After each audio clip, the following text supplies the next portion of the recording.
here. All right, welcome to the Post-Processing Wildlife Images webinar.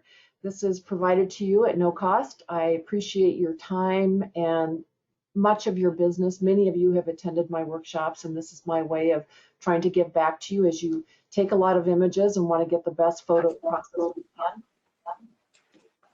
A reminder to please unmute yourself.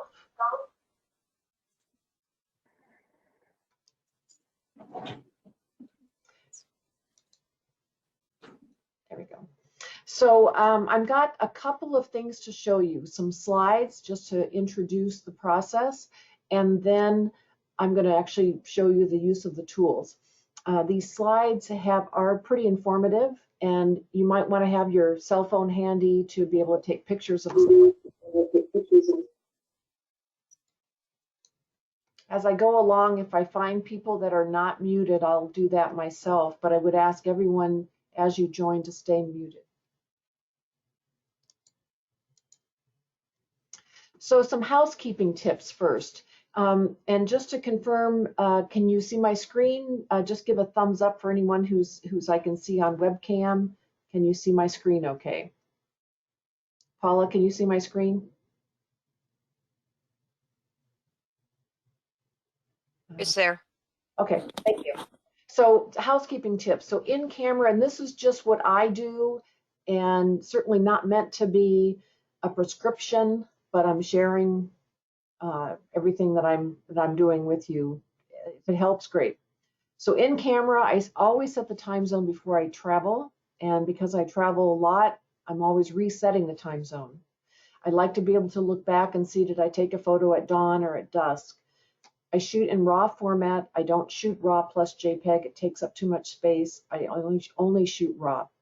I use Adobe RGB color space. That's what's set in my camera. On my computer, I calibrate my computer monitor periodically. I use the data spider. I use standard naming conventions for when I copy in images using Photo Mechanic. I rename them with some logic. Typically the year, the month, the day, the location, and potentially the name of the animal too. I have very meaningful folder structures. I'm not a Lightroom person. I've got a hierarchy based on location, and then by year, month, day, all of the folders, and then they're renamed also with that kind of logic and the naming convention. I back up my files. I've got expensive external hard drives that back up within the hard drives. I have quite a bit in the cloud and quite a bit on my SmugMug website. I do suggest, and I always try to do it myself, I'm very objective when it comes to reviewing my photos. I become the most objective about 60 to 90 days at least after I've taken the shot. I do try to crop on or near a standard aspect ratio. If you want to sell your prints or you want to buy standard sizing frames, the 2x3, 4x5, 1x1, 1x2, 1x3 standard ratios are quite helpful. They're less expensive. The frames are for those versus less standard. And I know it's hard because you want to really crop for what makes the image look the best. So it's a double-edged sword. But as far as selling images, people will appreciate having standard aspect ratios because otherwise you're making them make the decision on where to crop the image. And then standard branding and logo. I use Photo Logo for that. Okay, next slide.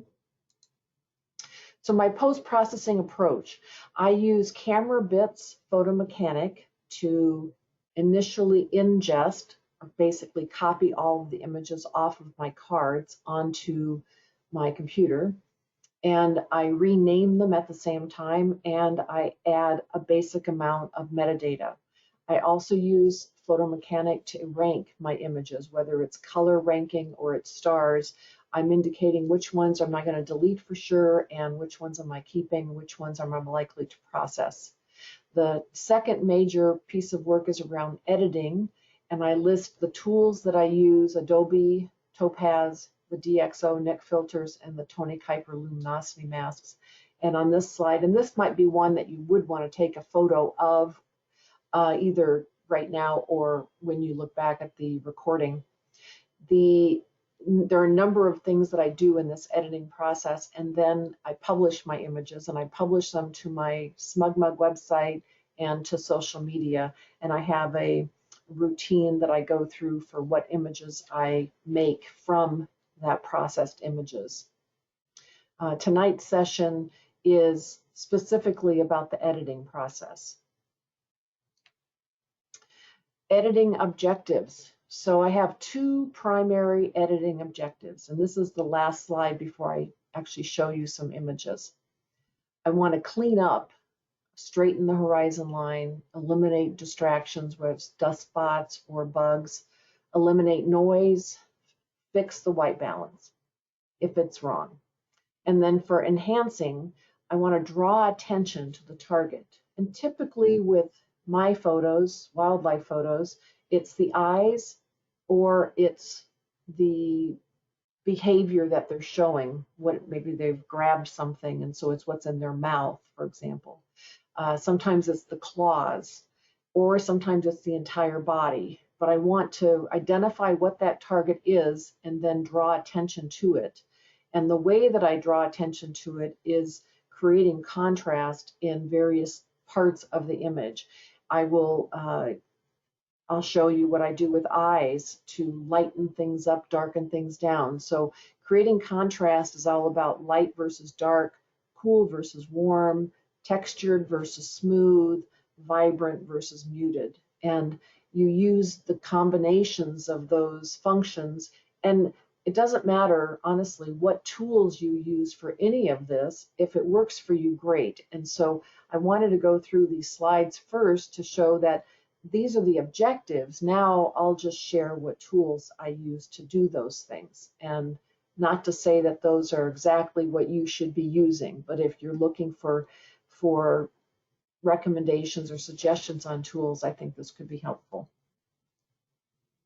So now we get out of the presentation part of this, and I am going to go into Photo Mechanic. And I want to show you some things here. So this is the first image that I want to show you. The image on the left is the raw file. The image on the right is the processed file. And specifically what I'm showing you is a very simple technique to blur the fence that's behind the grizzly bear. So a lot of you have attended my Out of Africa Wildlife Park workshops, and frankly a lot of us visit zoos and wildlife parks where there is fencing. And when you're photographing through a fence, you know, I do my best to help you to be right at the fence and be able to place your lens glass right in the middle of that 2-inch square. Even when doing that, the target, what you have your spot focus point on, won't show the fencing. But even if there is not a fence behind the subject and there's just bush, there will be marks of the fence line, that grid pattern showing up in the photo after. And for me, it's kind of a bugaboo because you can easily get rid of it. Why would you let it stay? So the background of this grizzly on the left is the fencing structure. That's the grid pattern of the fencing. And there's one specific tool. It's in the NIC collection, DxO NIC collection, and it's under Color Effects Pro, and that's what I'm going to show you now. It does a fabulous job of getting rid of it. So when you first open an image in Photoshop, it takes you through Camera Raw. And Camera Raw converter can be very useful for a whole bunch of things. Couple of the 4 things that I find to be the most helpful in Adobe Camera Raw are shadows, highlights, whites, and blacks. So shadows, if you did this just to see what it would look like, you would go all the way to the right in shadows, all the way to the left in highlights, almost all the way to the right with highlights until you see the histogram at the top, the colors, you watch these colors up here. And then to the left on blacks, you will have maximized the range of tone that is in your image. If all you did in Camera Raw was this, that's a huge benefit. And so we're going to leave it at that because that's not what I wanted to focus on in this change. So here's what I want to show you. There is a tool. It is the Nik Filters, and Nik Filters is a plugin to Photoshop, and it has a number of what they call collections: Define 2, Vivesa 2, Perspective Effects, HDR effects, Analog Effects, Color Effects Pro. There's one more that I use, Silver Effects Pro. They also have sharpener collections as well. The two that I use a lot are Vivesa 2, and I'll show you the use of that, and Color Effects Pro. Within Color Effects Pro, and I'll open this up, it comes up with a list of filters that you can choose all kinds of things to do to an image. And what I like about it is that I can decide the effect that I want to apply to a given area, and then click Brush, bring it back into Photoshop with a mask that allows me to paint in only what I want to apply. And the tool, the specific filter that works well for this is called Vignette Blur. Vignette Blur. Vignette Blur comes with several default settings, and I can screen through these. I don't like the real light color. I do like that dark color. Either one will work fine for what I'm wanting to do. And over on the right here, you'll see other options of shapes to create the vignette blur, and also coloring, whether you want it to be a light, lighter, lightest. I like the default, so I'm going to click Brush because there's parts of this image that I want to affect more or less than what it's indicating. And you can see there's still some grid lines around the bear, so I want to increase the size of this so that it applies it more than what it was even set up to do in default. So I click Brush, it brings it back into Photoshop with nothing applied. Now I have a paintbrush that I can apply it, and I'm only really wanting to apply it to that gridded area.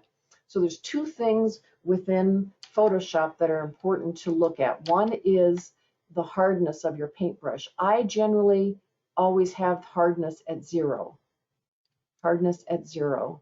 That will feather it nicely. Also, for opacity, I will generally here do it at about 50% so that it's not too drastic right off the bat. I can always repaint over it and apply it a little more. So I've got my paintbrush, and paintbrushes can be larger and smaller. I'm using the bracket keys to make them larger or smaller. I can make it relatively large here. As I paint over it, you will see it applying the vignette blur. And so I'm going over it one time, keeping the mouse down. That's one application. And down on the layers within Photoshop, you'll see that it has created a mask. It's showing that just the top part is somewhat gray. If I move this to 100%, the opacity, and then paint it over it, you'll see it's a much stronger effect. You have to be a little more careful when you're doing it at 100% to be sure that you aren't going too far into the subject. I don't want Cypress's fur to be completely blurred. I'm basically looking to get rid of those lines and sometimes by increasing the size of the photo, you can get better at seeing where those lines are. I'm going to bring down the size of the paintbrush and just sort of smooth out some of the lines that are going around here. And again, I'm at a 0 hardness, so it's feathering that look.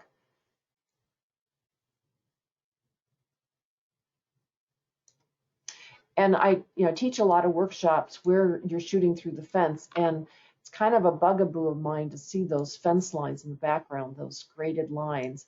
And it's always going to be there. You can't get rid of them by moving where your camera is. But this is, to me, a perfect solution to get rid of them in post. It does a very nice job, really, really nice job. And I would say we are there. So if we look at the full size of the image now, voila. And then you click apply, and that's done.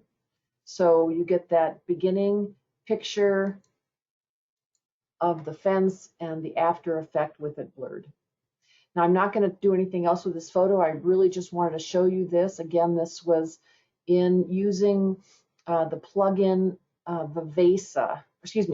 Vignette Blur as part of Color Effects Pro in Photoshop. And if you have any questions at all about that and want to ask them now, I'll pause for a moment.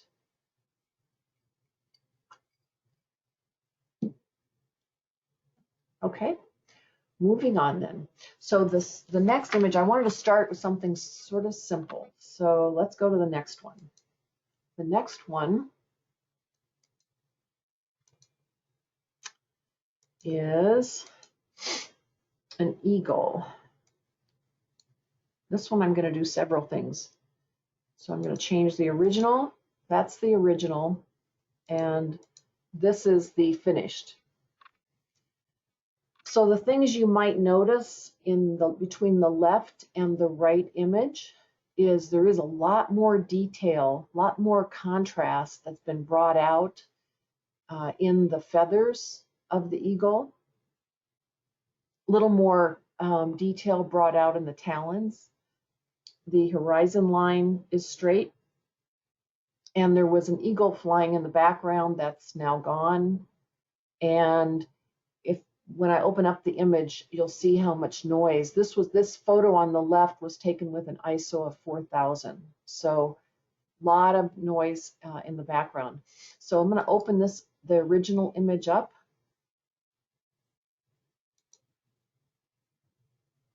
It's going to first bring me into Camera Raw. And when you first come into Adobe Camera Raw, at the top of the image, you'll see what your ISO was. This was ISO 4000, 70 to 200 millimeter was 190 millimeter focal length, f8, 1/2000th of a second. Clicking auto here can do a great job of changing some of these basic elements. I mentioned what's most important is this highlight, shadows, blacks, and whites, and if exposure is way off. By clicking auto, it really does. It can do a fantastic job of taking care of that. It really stretches the histogram to try to take advantage of as much as it can. If it, in this case, a little bit got blown to all black, I'm going to back off the black just a little bit. And it pulled out a lot in the shadows. So it does a good job. I usually don't do the vibrance and saturation in this Adobe Camera Raw.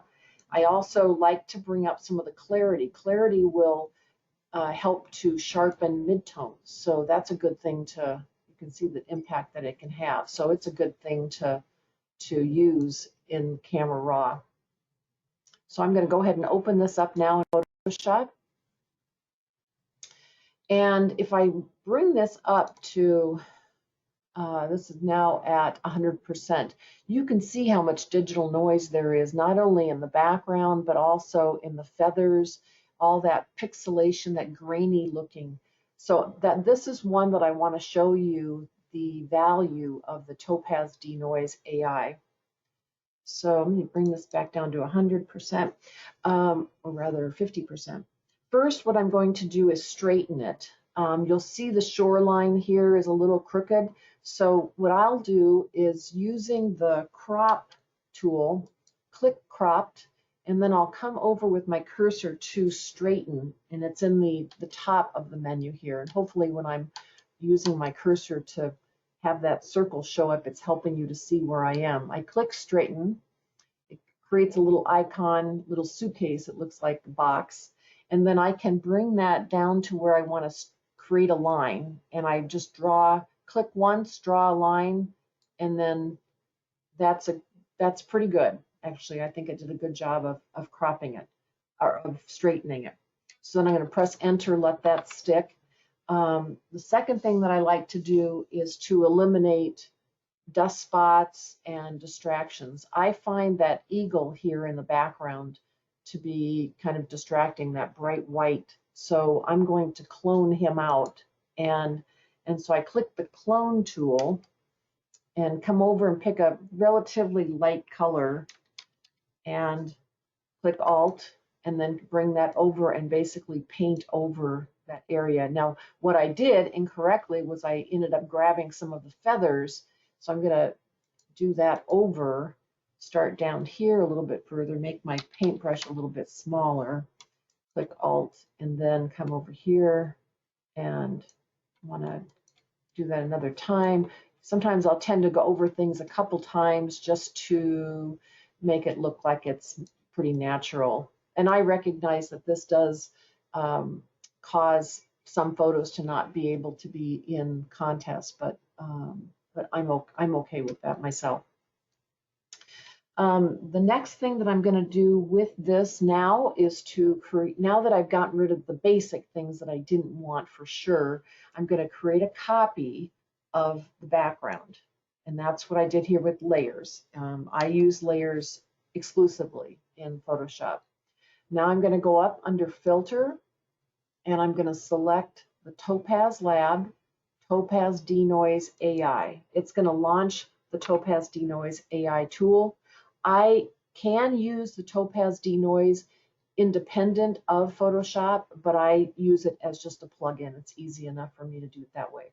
So it's bringing up the image. I always select AI Clear. It's just kind of an automated way to apply the denoise. And I use the medium, remove noise at a medium level, and enhance sharpness typically low level.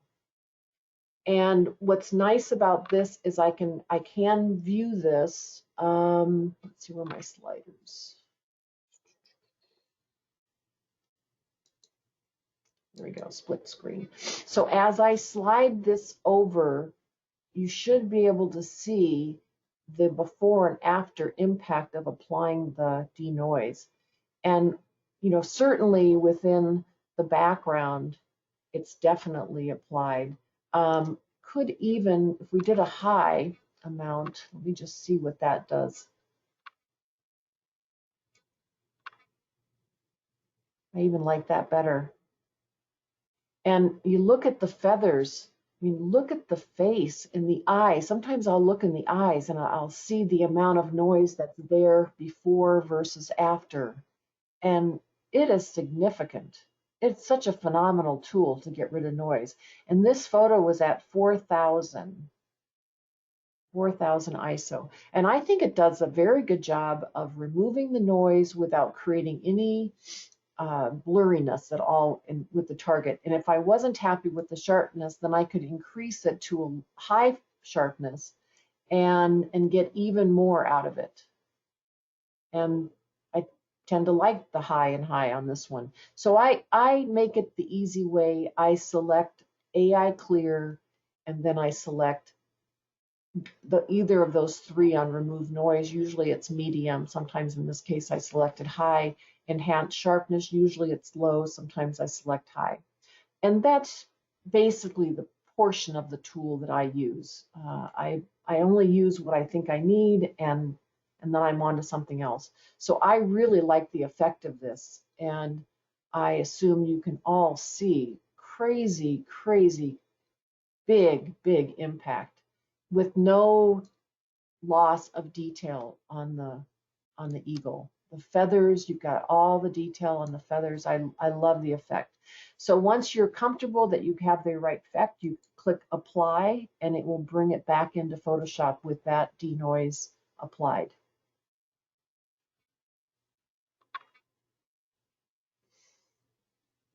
Bravo. So now I have the choice of doing any additional impact that I want. One of the tips that I'll give you, one of the things that I like to do also, it is in the Nik filters, and it's under Color Effects Pro, the same place that Vignette Blur was, and it's called Detail Extractor. And I use Detail Extractor for claws primarily. Bear claws, eagle claws. It does a little too much to the entire image, but on claws, I like the effect. So I'll click brush, the default setting, bring it back in, reduce my brush size to be about the size of the talons. I'm going to increase the size of this so that you can see it. And then I'm going to just brush the tool onto the, oops, I'm a little further on this one. There we go. Make my brush a little bit smaller. Stay within the lines if I can. Just brings a little more emphasis out on it. Not a lot. Kind of like images that, yes, you see an impact, but it's not like I've really overdone it. And then apply. And before and after. Before and after. The other thing that I did to this image is to, there is a tool also in Color Effects Pro called Pro Contrast.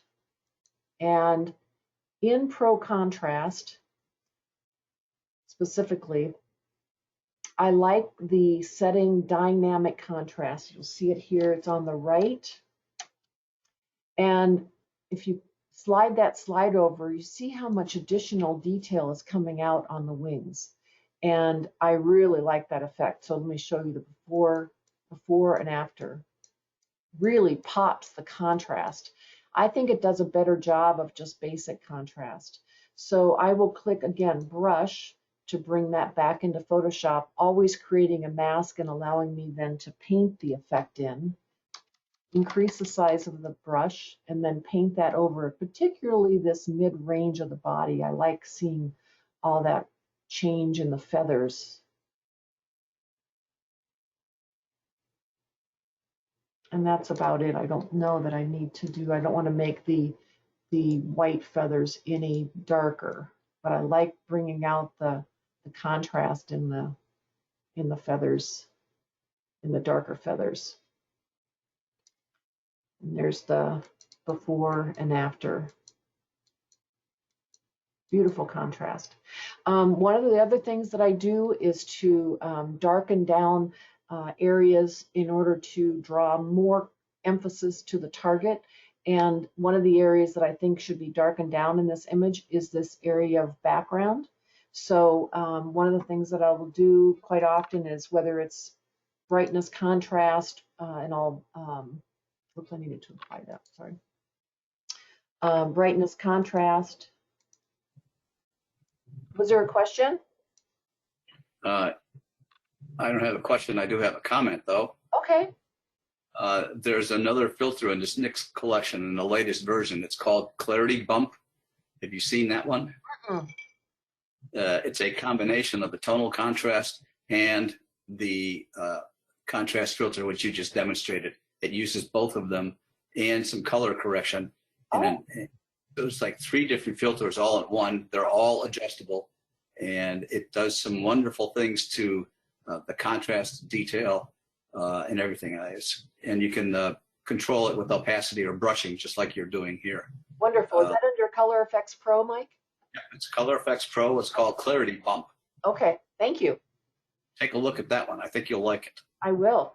So what I've done now is decreased brightness, and I am going to just paint it.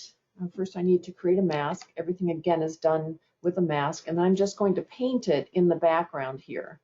And I'm just wanting to draw more attention to the eagle.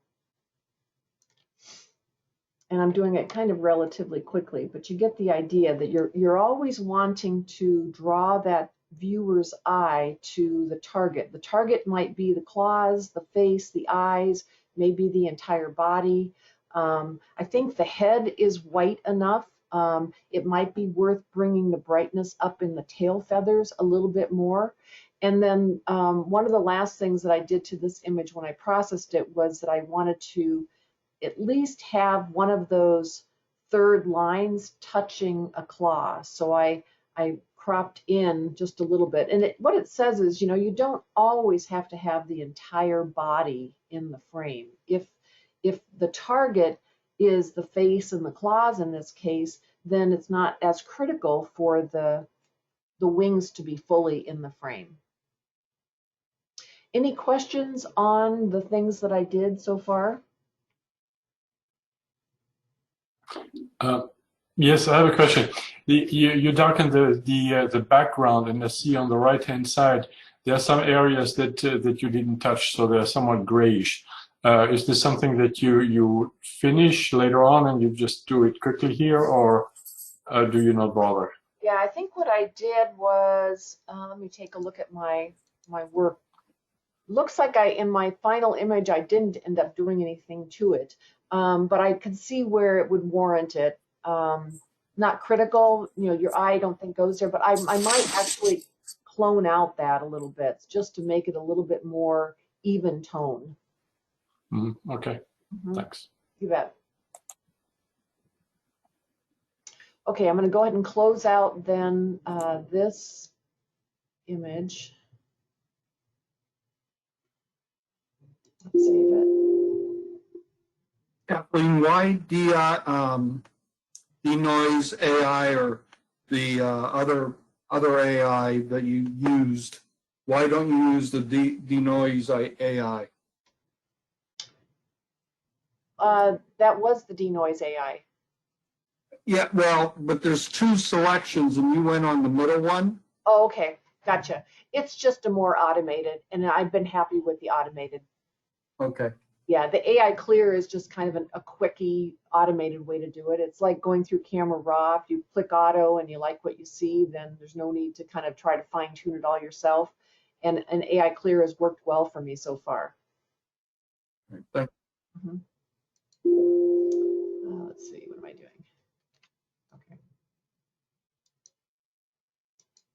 Okay. Next image I want to show you is the brown bears. And just, I'm going to go in here. For those that are photographing brown bears on a regular basis, you probably have had this issue where their eyes end up, you know, looking like black holes, and you know, you've got so much brightness around, it's just really hard to expose for that and not blow out something else at the same time. So this image was taken midday up at Katmai National Park in Hallow Bay, and these are two bear cubs, and the photo on the left is the original and the photo on the right is the processed image. And in looking at the two, you'll see that the bear's fur, the cub fur, is much lighter, even like underbelly and on the legs, much lighter. Their muzzles are much lighter. Their eyes, you can now see the catchlight in the eyes. They were there, it was just so shadowed. Same with the bear on the right, you can now see a catchlight in the right where you couldn't see that over in the original. So I'm going to show you what I did with that. And it's pretty simple. I'm not going to go through all the things that I did, but there's just a couple of things. Again, these shadows makes a huge difference. I bumped the shadow up to a 79. You could even go 100 on this.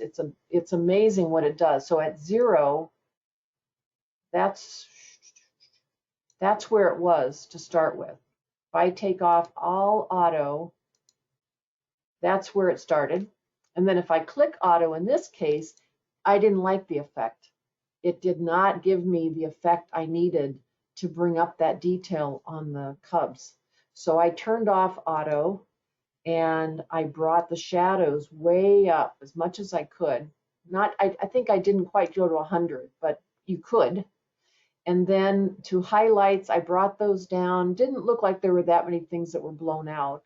And then again, you want to slide that white over till you see it begin to blow out, which is right. If you watch up in the corner in the histogram, you'll see that. It'll light up from black to whatever other color is blowing out to white. And then on the black side, you slide it to the left until you start to see a color change on the histogram. And that's all I did here in Adobe Camera Raw.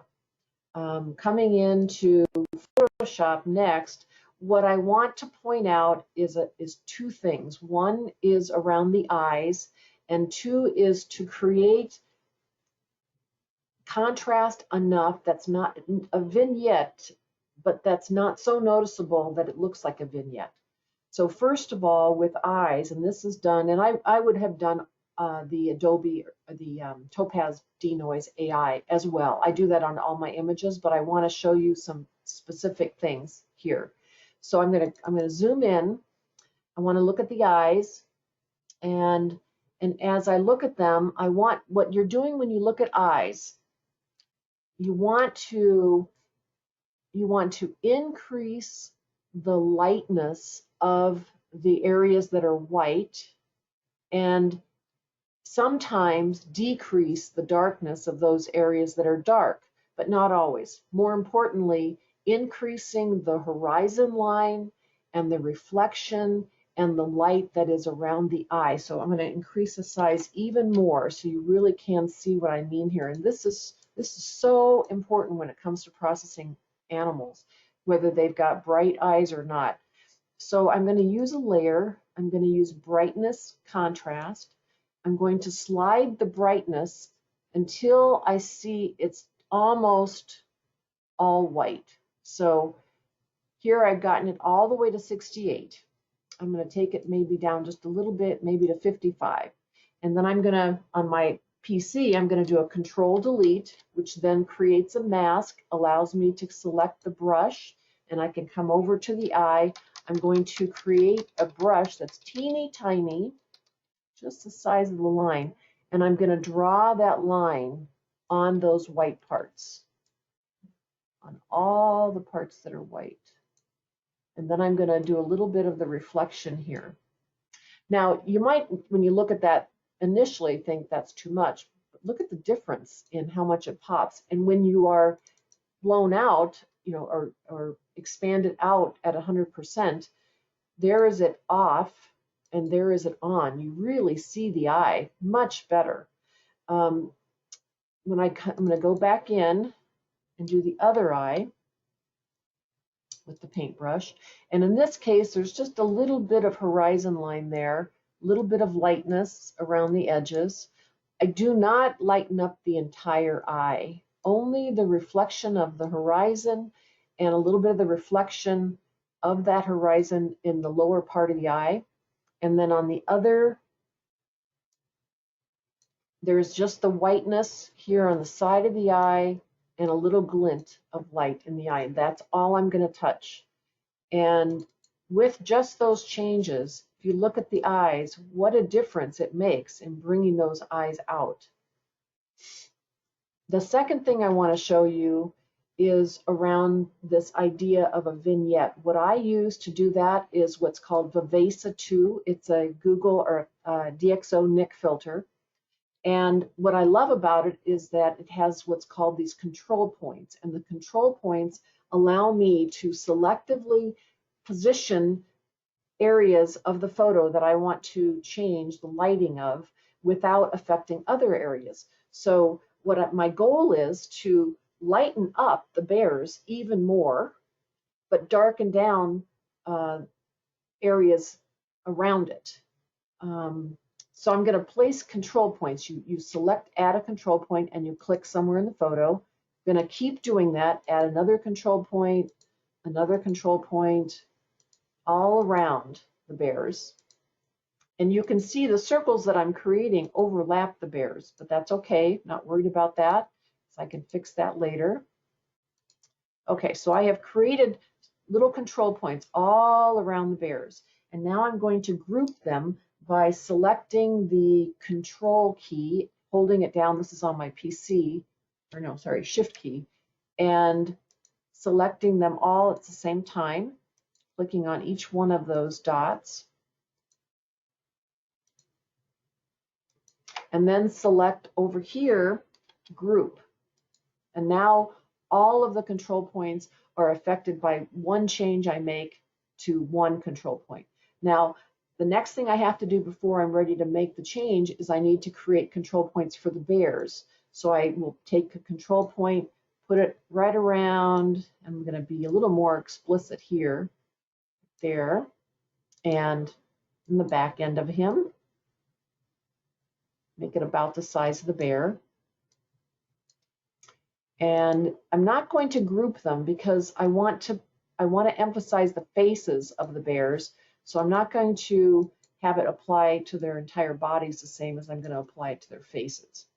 So with the background now, I can reduce the brightness of it, slide it down, and these bears are not changing. If I preview this, you'll see the bears look exactly the same.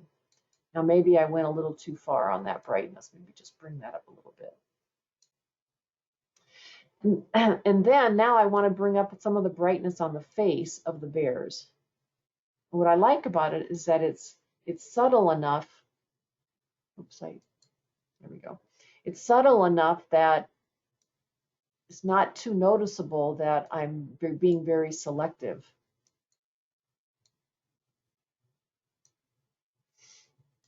I'll bring up a little bit of the body, a little bit of the body. You can do all kinds of things in Viveza. You can increase saturation, contrast, structure, lightness, darkness. There's a long list of things you can do. It's very powerful. And what's great about it is that as you set these control points, you can, and even though these circles overlap, the software is smart enough to know where it thinks that you intended to start and finish. So it's very carefully not including the bears in the changes that it's making. A quick way then to create a vignette without it looking like it's a vignette, to me that does not at all look like a vignette, but it draws the viewer's eye more directly into the bears than it did before. So there's the before and there's the after. And click OK, and then that function is done and takes care of so much of what you're trying to do in an image.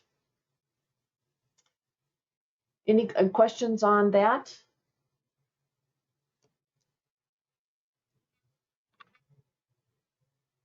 Okay, I've got two other things to show you. Let me close this out. As I said, we'll probably go slightly over the top of the hour. Okay, I want to show you a picture of sage. So this is a mountain lion at Out of Africa Wildlife Park. Many of you have photographed this handsome boy. And the primary thing that I want to show you again is the eyes. So there's a lot that I could do with vignette blur to blur the fencing in the background, which I did in the final. There's things I did to enhance and punch the color a little bit of the foliage. But most importantly, I wanted to show you the eyes. So I'm just going to open it up and go through the eyes again, because the bears isn't quite as powerful when you look at the eyes as it is to see a lion with straight on like this. Okay, so one thing that I do notice is there's a lot of noise in the background. I haven't run the denoise, so let me do that on this one, because you'll see noise in the eyes, and I really, if I see noise in the eyes, I like to especially run that Denoise AI. So let me create a copy real quick and just run that through.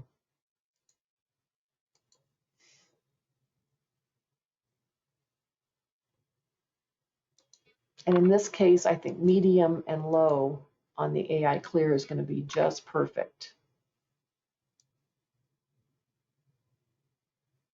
Yeah, I think that's going to be just fine. So I'm going to bring that in.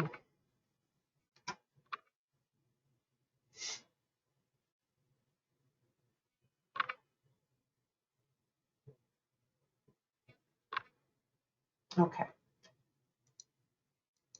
So, you know, sometimes you see a huge difference when you bring it back in. Sometimes you don't see a great difference. I see the difference primarily in the background when I have it on, but I also do see it in the eyes too. It is a little clearer in the reflection line than it was before.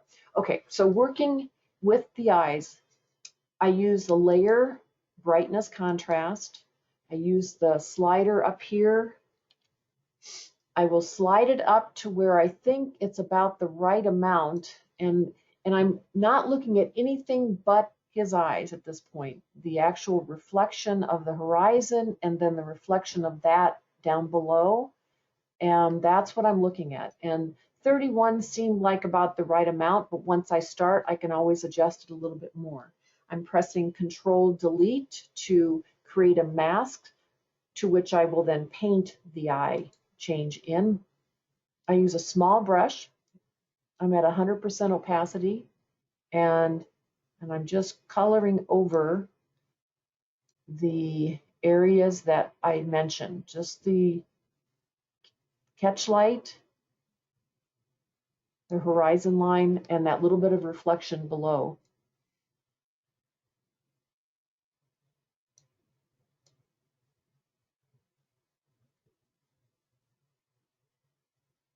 I've seen people like where they lighten up the entire eye and it just doesn't look natural. You've really got to get in and do just these fine little points. Just the lines that are light. I used to also darken down the areas that are dark, but I found that that wasn't as critical, that this was the critical step. So let me show you the before and after. So there's before and there's after. And if we back out a little bit, there's the after and there's the before. It's just a punch of the eyes. And given in this case that his eyes is the target, his face and those eyes, I want to get as much out of that as I can. Now I can slide the slider of brightness given that it's on a layer, and I can make it even brighter. This is when it becomes electronic. He doesn't look normal now. Or bring it completely down. But I think about the 33, 35, you know, somewhere in that range is a nice amount. Okay. Any questions on that?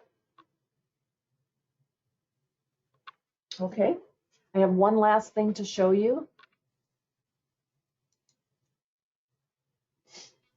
Oops. And this is a picture that I took in Grand Teton National Park of a moose. And the photo on the left is the original. The photo on the right is the processed image. The photo on the left has a smudge mark. It's probably a dust mark on my sensor. It has a telephone line in it and very gray skies, kind of sad looking, you know, to be in there. The photo on the right is much warmer. In reality, it wasn't quite that warm. The colors were not that warm, but I liked the image a lot better with the sage being brought up in color. And this is where I've used a white point to double check that white is white, where I'm correcting white balance, and also using the Tony Kuiper luminosity masks to bring out the browns and reds. So I'm going to show you those two things. I'm going to bring up the original. And I probably won't bother worrying about taking out the telephone line in the image, because I'm sure that most of you know how to do that. See, if I clicked auto in this case, look what it does. It really doesn't do anything. It doesn't do near of what I need. So sometimes auto in the Camera Raw, Adobe Camera Raw, doesn't give the right result. But still, it's important to see if we increased our exposure, that helps. If we increase our shadows, we bring up more detail on the moose. If we bring up the whites, we've got to be careful not to blow anything out. And bring down the blacks. So it's, again, it's those really important reducing highlights, increasing shadows, increasing whites, and decreasing blacks to bring out as much range of tone as you can. And from there, if that's all you did, you're going to get 90% of the way there. That's going to bring a lot of information into Photoshop for you.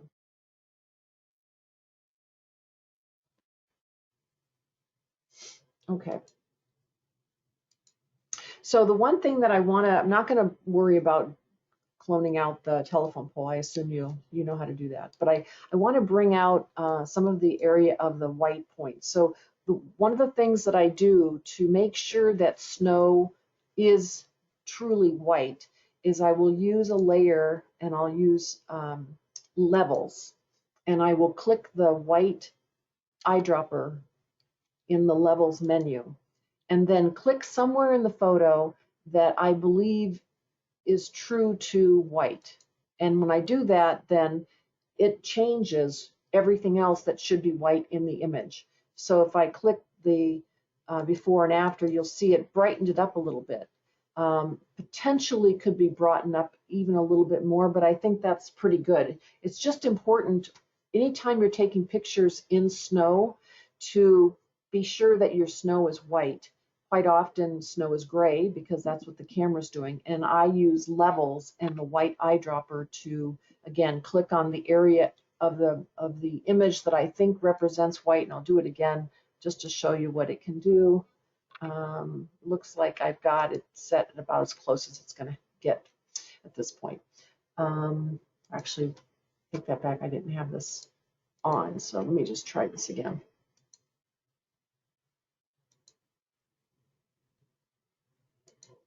Yeah, I'm at about there.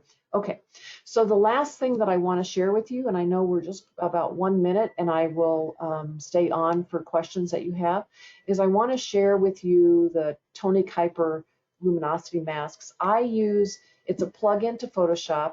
I use the TK7 Rapid Mask.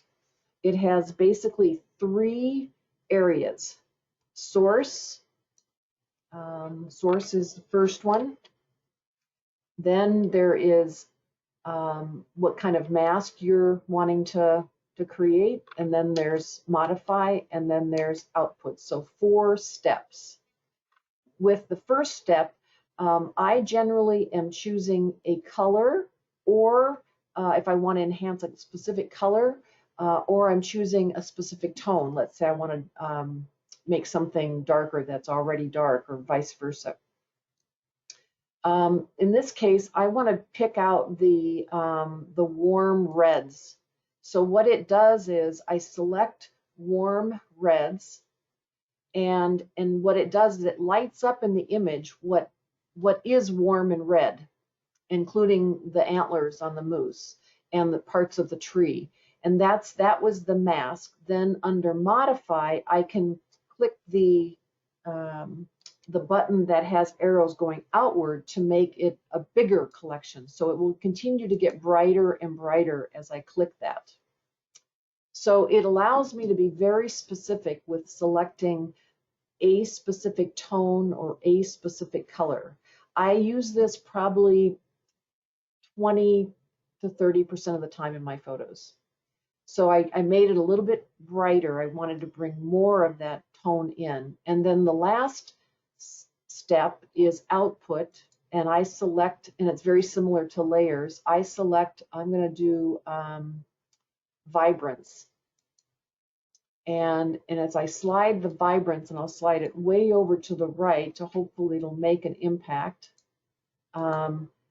It does a minimal impact. You can see it brings out a little bit more of the orange and red in the fur of the moose. This is before. It's a little duller on the ground and on the head of the moose, and then when I turn it back on, it's just got a little bit more vibrance. You can also increase the saturation. If I really increased it, it would be too much. But if I did just a little bit, and what I may have done in this particular image is done that same step twice.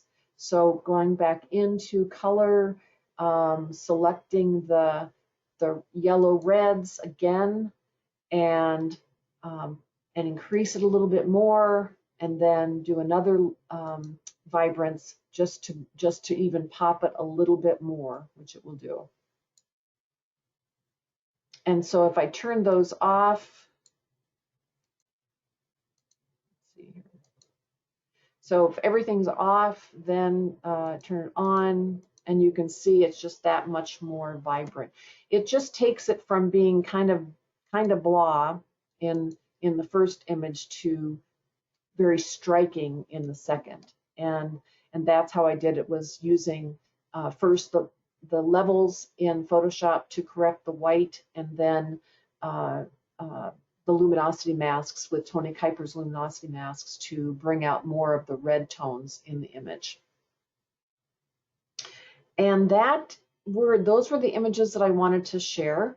And I know I've got a good sized group on the call. I want to allow enough time for any questions that you might have. And so I'll open it up now. If you've got a question, feel free to take yourself off of mute. Kathleen, quick three questions. When you're doing the eyes, I can't see the cursor very well. I could see where you were doing the lower portion of the eye. Did you also do the top part? I did only the, let me see, let me show you here. So I did the reflection line of the horizon, the yellow that was below the line. Maybe I can increase the size of this. I can see the arrow, so. Okay, and then so the little yellow below in the eye, and then there was a little white line in the black of the eye that I also did. But I didn't do anything above the eye, nothing on the black of the eye. Okay, second question, when you bring in your subjects to, not the subjects, but the controls to do in your, like Topaz and Nick, is there an apply button, or are you just hitting return? On Nick filters, if you are applying everything like Vivesa and creating that kind of that silhouette, then it's just okay, and you're bringing the whole change back into Photoshop. When I was doing the vignette blur and I wanted to paint it, then it was selecting brush out of Vivesa and coming back into Photoshop. And then once you're done, you're just creating the next layer. There's no then you click done. When you finish brushing it, then you click done, or apply. Sorry, apply. So it depends. Got it. Last question. It depends on whether you. The last question. Oh, sorry. Okay. The last question. When you're in Photoshop or in RAW, the contrast slider by itself versus the other four, is the contrast more global and the other four more separate to take care of different parts? And you're talking about Adobe Camera Raw? Yeah. Yeah. Yes, I think so. So this allows you to be more selective in expanding that histogram to bring out as much as you can in the whites and the blacks, and bringing back as much as you can from the shadow and bringing down highlights. So it just gives you, I think it gives you an easier avenue for making very explicit changes once you get into the other tools. Gotcha. Hey, great program. I enjoyed it. Looking forward to looking at it again so I can remember all this. Excellent. Thank you. And you're welcome. I have another suggestion for those of you who are more interested in the luminosity mask use. The image that she demoed, I just don't know of any other way you can select those specific colors other than using these luminosity masks.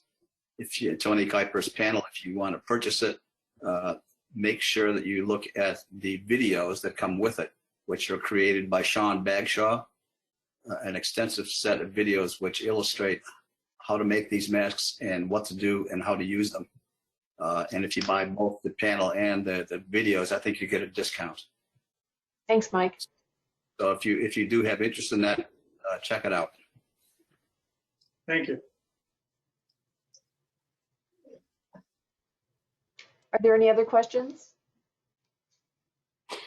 Yeah, I have a question not related to the post-processing, but to the fences. At the Out of America photo shoot, I didn't have any problem with fences except in one cage or close to one cage, and those were the two tigers. They were relatively close to the fence, so the lens was probably maybe less than 100 millimeters, and the scene was side lit. And there I have really massive problems. I mean, it really, I have to throw away some of the photos, quite a few. Is there anything that I could have done in the situation to remedy this? Well, in post-processing, if the haziness of a bar is over the subject themselves, then using a dehaze function can help, or increases contrast on specifically the lines. Because what we'll do is it'll create kind of a haziness on those lines if it's on the subject, and you want to create more contrast on that, or remove the haze, or both. Okay, I'll try.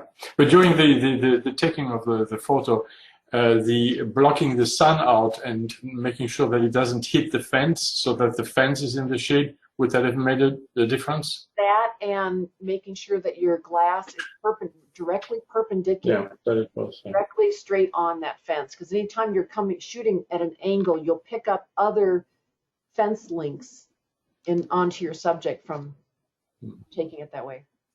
Okay, thanks. You're welcome. Kathleen, Yes. on all the software, can it all be a plug-in to the Photoshop? Yes. The Tony Kuiper Luminosity Mask, the DxO NIC filters, the Denoise are all plugins. They don't have to be.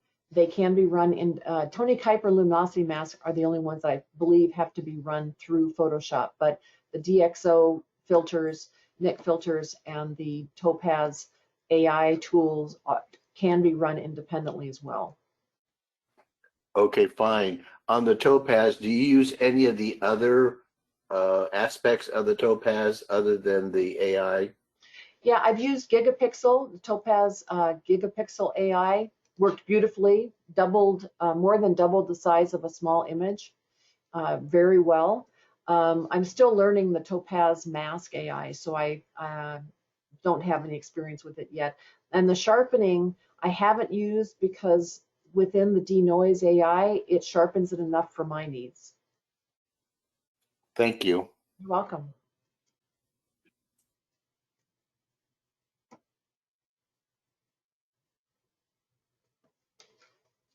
Any other questions? Thank you, Kathleen. Kathleen. Wonderful presentation. You're welcome. Kathleen, any particular reason that you don't open up initially in Lightroom as opposed to directly to RAW and then into Adobe? It's just where I started. I've been using Photoshop for over 20 years and just never found a need to go back and start using Lightroom. All right. Thank you. Very good. You're welcome. Thank you, Kathleen. You're welcome. Thank you for taking the time to give us this wonderful presentation. Thank you. Thank you. You're welcome. Any other last questions? Thank you, Kathleen. For those of you that use NIC, it does a wonderful job on black and white. I love the filters in that. I'm primarily black and white. Thank you. I do too. I like the black and white. I use it a lot on elephants. All right. Well, we'll close up now. I appreciate all of your attendance. I'm going to be processing the recording, and I'll send a link out to you all tomorrow morning. And I always appreciate all of the feedback that I get on these. Thanks again. Have a great evening. Thanks, Kathleen. Thank you. You're welcome. Bye now.